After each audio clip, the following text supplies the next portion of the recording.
সকল শিক্ষার্থীকে স্বাগত জানিয়ে শুরু করছি ম্যাথ ক্লাস। আজকে আমি ম্যাথ ক্লাসে ক্লাস 5 এর গণিতের পেজ নম্বর হচ্ছে 13, এক্সারসাইজ হচ্ছে 3। দেখো নম্বর 3 এর অঙ্কটি দেখো, বন্ধনী ব্যবহার করে নিচের প্রশ্নটিকে একটা গাণিতিক বাক্যে প্রকাশ করি এবং সমস্যাটা সমাধান করি। এখানে প্রশ্ন কি দেখো, 6টি চেয়ার এবং 4টি টেবিলের মূল্য একত্রে 9,570 টাকা।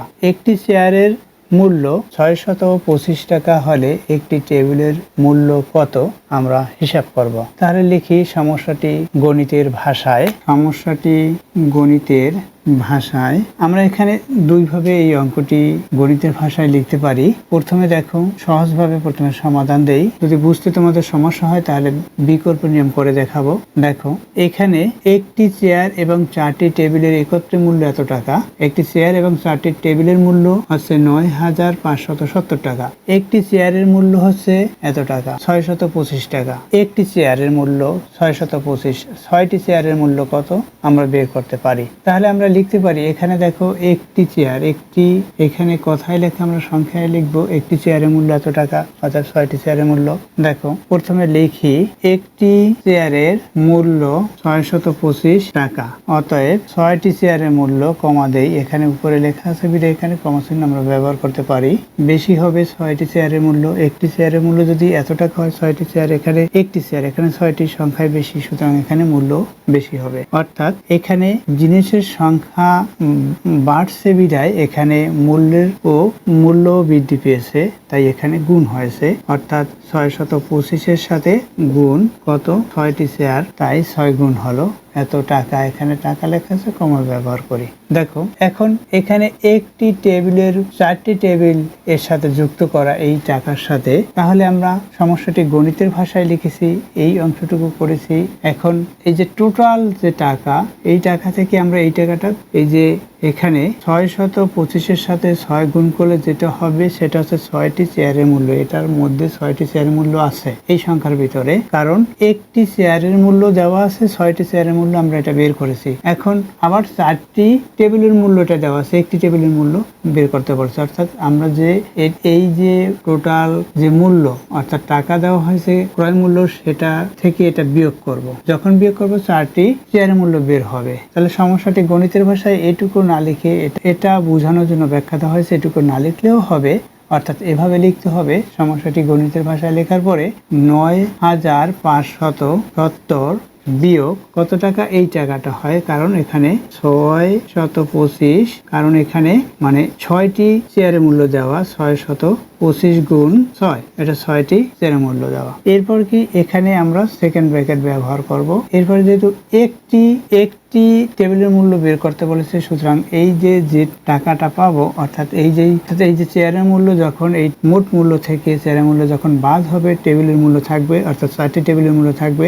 একটি টেবিলের মূল্য বের করতে হলে এই টাকাকে 4 দ্বারা ভাগ হবে, এই জন্য এইভাবে হলো। অর্থাৎ আমরা এইভাবে লিখতে পারি যে 4টি টেবিলের মূল্য কত টাকা, এই যে টাকাটা, এটা থেকে এটা বিয়োগ করলে এটা 4টি টেবিলের মূল্য হয়। অর্থাৎ আমরা এভাবে লিখতে পারি। দেখো এর পরের অংশে এভাবে লিখতে পারি, 4টি টেবিলের মূল্য, এই অংশটুকু শুধু হবে 4টি টেবিলের মূল্য এটা। অতএব একটি টেবিলের মূল্য যখন বের করবো তখন এভাবে 4 দ্বারা ভাগ হবে। আশা করছি বুঝতে পেরেছো কিভাবে এটা লিখতে হয়। এরপর দেখো এই যে সমস্যাটি গণিতের ভাষায় লেখা হলো, অর্থাৎ এই অংশটুকু বাদ দিয়ে এটা লিখলেও হবে। কিভাবে বের করেছি, যেহেতু একটি চেয়ারের মূল্য দেওয়া আছে, 6টি চেয়ারের মূল্য এত টাকা, এখানে এই অংশের মধ্যে 6টি চেয়ার, সিএস লিখতে পারি আমরা, চেয়ারে সিএস লিখি, এবং 6টি চেয়ার এবং 4টি টেবিল, 4টি টেবিল TAB লিখতে পারি, সংক্ষিপ্ত টেবিল, চেয়ারে সিএস লিখলাম। এখন দেখো 4টি টেবিল এবং 6টি চেয়ার, যখন 6টি চেয়ারের মূল্য আমরা বের করে এখান থেকে নিব, অর্থাৎ মাইনাস করে নেব, তাহলে এখানে 4টি টেবিলের মূল্য থেকে যাবে। সেই 4টি টেবিলের মূল্যকে যদি 4 দ্বারা ভাগ দেই, তাহলে একটি টেবিলের মূল্য হবে। এই জন্য এখানে 4 দ্বারা ভাগ দেওয়া হয়েছে, একটি টেবিলের মূল্য হলো। তাহলে কি এখন এই অংশটুকু আমরা সমাধান করব, কারণ সমস্যাটি সমাধান করি এটা বলেছে, অর্থাৎ সমস্যাটি সমাধান করতে হবে। তাহলে কি লিখতে হবে, ইকুয়াল দেই, এখানে সেকেন্ড ব্র্যাকেট আবার দেই,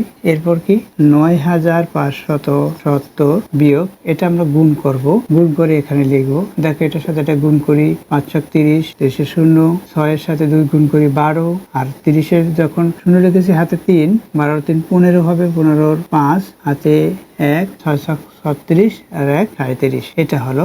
এখন সেকেন্ড ব্র্যাকেট শেষ করি, এরপর ভাগ চিহ্ন 4 লিখি। এখন এখানে মাইনাস করব আমরা, কারণ এটা থেকে এটা বিয়োগ করতে হবে আমাদের। তাহলে এখানে শূন্য আছে, এখানে শূন্য আছে, শূন্য লিখি। এরপর কি, এখানে 7 আছে, এখানে 5 আছে, 7 থেকে 5 বিয়োগ 2 হবে। এখন দেখো এখানে 5 আছে, এখানে 7, 5 থেকে 7 বিয়োগ করতে হলে অবশ্যই এই 5 এর সাথে 10 যোগ করতে হয়, তাহলে 15 হবে। 15 থেকে 7 বিয়োগ করি, তাহলে 8 হবে। এখন 8 হলো, অর্থাৎ এখানে যখন 15 বলেছি এখান থেকে তো নিয়েছি, সুতরাং এখানে 8 হলো। 8 থেকে 3 বিয়োগ করি, অথবা যে এখানে এই 5 এর সাথে 10 যোগ করেছি, তাই এখানে 3 এর সাথে এই সংখ্যাটার সাথে 3 এর সাথে 1 যোগ করতে হয়, হাতের 1। 10 যোগ করলে 10 এর এই হাতের 1 থেকে একটা এখানে যোগ করতে হয়, অর্থাৎ যখন একটা এখানে যোগ করে 4 হয়েছে, তাহলে এই যে 9 থেকে 4 বিয়োগ, তাহলে 5 হলো। এরপর এটাকে কত দ্বারা ভাগ করব, 4 দ্বারা ভাগ করব, অর্থাৎ এটাকে 4 দ্বারা ভাগ করে আমরা এখানে লিখতে পারি উত্তরটি কত হয়। দেখো এখানে আমি তোমাদের রাফ দেখিয়ে দেই, এখানে 5 8 2 0, এটাকে আমরা কত দ্বারা ভাগ করব, 4 দ্বারা। তাহলে দেখো এটা সংখ্যার দিকে তাকাও, এখানে ভাজ্য এবং ভাজকের দিকে তাকাতে হয়। এইখানে ভাজ্যের চতুর্থ অঙ্কটি, অর্থাৎ হাজার অঙ্কটি 5, এখানে ভাজক হচ্ছে 4, তাহলে 4 দিয়ে 5 এর মধ্যে একবার যাবে, কারণ এটা ছোট তাই একবার যায়। তাহলে এখানে আমাদের 1 লিখতে হবে, এখানে 4 লিখেছি, এখন বিয়োগ করব, এখানে 1 হলো। এরপর পরের অঙ্ক লিখবো। এখন দেখো এই 4 এই 18 এর মধ্যে কতবার যাবে, 4 এর গুণের নামটা পড়তে হবে, 4 বার যাবে। 4 এর সাথে 4 গুণ করলে 16 হবে, 16 লিখি। এখন বিয়োগ করি, এখানে 2 হয়, 8 থেকে 6 বিয়োগ 2 হয়, এরপর বাদ আছে এই 2। এখন কত দিয়ে ভাগ করব, এটার মধ্যে কতবার যাবে, এই 4 এর নামটা পড়তে হবে, এটার চেয়ে বড় না হয় সেভাবে লিখতে হবে, অর্থাৎ 5 বার যাবে, 4 5 20, সুতরাং আমরা এখানে 5 লিখে, আবার যদি 6 লিখি তাহলে এটার চেয়ে বড় হয়ে যায়, আবার যদি 5 না লিখে যদি 4 লিখি তাহলে 16 হয়ে যাবে। তাহলে বিয়োগ করলে দেখা যাবে যে 4 এর চেয়েও এখানে বিয়োগফল একটু বড় হয়, তাই আরো একবার যায়। তাই আমাদের এখানে কি লিখতে হবে, 5 লিখতে হবে। 4 5 এখানে 20, এইটার সাথে গুণ করে 20 লিখেছি, বিয়োগ করি, এখানেও বিয়োগ করেছি, যেমন এখানেও বিয়োগ করি, বিয়োগ করলে কি হবে, এখানে 2 হলো। আর কি আছে দেখো, এই 2টি আমাদের নামানো হয়েছে, এটা নামানো হয়েছে, তাহলে কি এখানে শূন্য আছে, এই শূন্য লিখি। এই 4 ঘরে গুণের নামটা পড়বো, দেখো পড়তে 4 5 20, অর্থাৎ 5 বার যাবে, এখানে 20 সাথে মিলে যায়, বিয়োগ করলে 0 হয়, অর্থাৎ আমরা ভাগফল পেয়েছি এটা 1455। তাহলে আমরা যেটা পেয়েছি 1455, এখানে এটা টাকা হবে, কারণ এই টেবিলের মূল্যটা, এটা শেয়ারের মূল্য, টেবিলের মূল্য এখানে টাকায় রূপান্তর করা হয়, এখানে যেহেতু টাকা লিখেছিলাম। দেখো এখন একটি টেবিলের মূল্য কত, একটি টেবিলের মূল্য এত টাকা, 1455 টাকা, এটা হচ্ছে উত্তর। এটা আমি এখানে সংক্ষিপ্ত লিখি, উত্তর লিখে দিই, এটা হচ্ছে উত্তর। বা এখানে উত্তরটি আমরা এখানেও লিখতে পারি, উত্তর, অতএব উত্তর, বা একটি টেবিলের মূল্য এভাবে লিখতে পারি। এখানে সাধারণত প্রশ্নে যা বলে সেটা লেখা উচিত, একটি টেবিলের মূল্য কত, তাহলে আমরা এভাবে লিখে দেবো, অতএব একটি টেবিলের মূল্য কত, 1455 টাকা, এটা একটি টেবিলের মূল্য, এটা হচ্ছে উত্তর। এরপর দেখো পরবর্তী অঙ্কটি, অর্থাৎ 4 নম্বরটি সরল আমরা করব। সরল কিভাবে করতে হয় দেখো সরল কিভাবে করতে হয়। আমরা জানি সাধারণত ব্র্যাকেটের কাজ প্রথম, এখানে দেখে এই হইতে এইটুকু ফার্স্ট ব্র্যাকেট, সুতরাং এটুকুর কাজ করে নিতে হবে। এখানে দেখতে পাচ্ছি আমরা যোগ চিহ্ন, অর্থাৎ প্লাস চিহ্ন, এটার সাথে এটা আমরা যোগ করব। কি হবে, এখানে 8 আছে, বিয়োগ আছে, সেকেন্ড ব্র্যাকেট শুরু করি, ফার্স্ট ব্র্যাকেট হবে। একটি অঙ্কে যখন যোগ করলে একটি অঙ্ক হবে, সুতরাং একটি অঙ্কে ফার্স্ট ব্র্যাকেটের দেওয়ার প্রয়োজন নেই।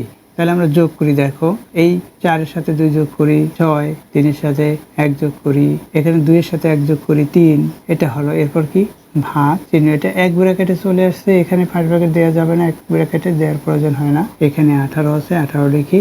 এরপর কি, যোগ চিহ্ন, এখানে 4 এবং ব্র্যাকেট শেষ করি। এরপর কি হবে, এই 8 লিখলাম, এরপর বিয়োগ দিলাম। এখানে দেখো এখানে সেকেন্ড ব্র্যাকেট আছে, এখানে 36 কে 18 দ্বারা ভাগ, 18 2 36, 2, এখানে যোগ চিহ্ন আছে, যোগ লিখি, এখানে 4, এটা লিখলাম, ব্র্যাকেট শেষ করি, ইকুয়াল দেই। এখানে 8 লিখলাম, এখানে মাইনাস সাইন, এই মাইনাস সাইন দিলাম, এটার সাথে এটা প্লাস করি, অর্থাৎ 6 হবে। এখানে 4 এর সাথে, এখানে 2 এর সাথে 4 যোগ করছি, 6 লিখেছি, এখন 8 থেকে 6 বিয়োগ 2, এটা হচ্ছে উত্তর। এখানে আমি উত্তর লিখে দেই, উত্তর এটা। আশা করি বুঝতে পেরেছো কিভাবে অঙ্কটি করতে হয়। এতক্ষণ ম্যাথ ক্লাসের সাথে থাকার জন্য সকলকে ধন্যবাদ জানিয়ে আজকের মতো বিদায় নিচ্ছি।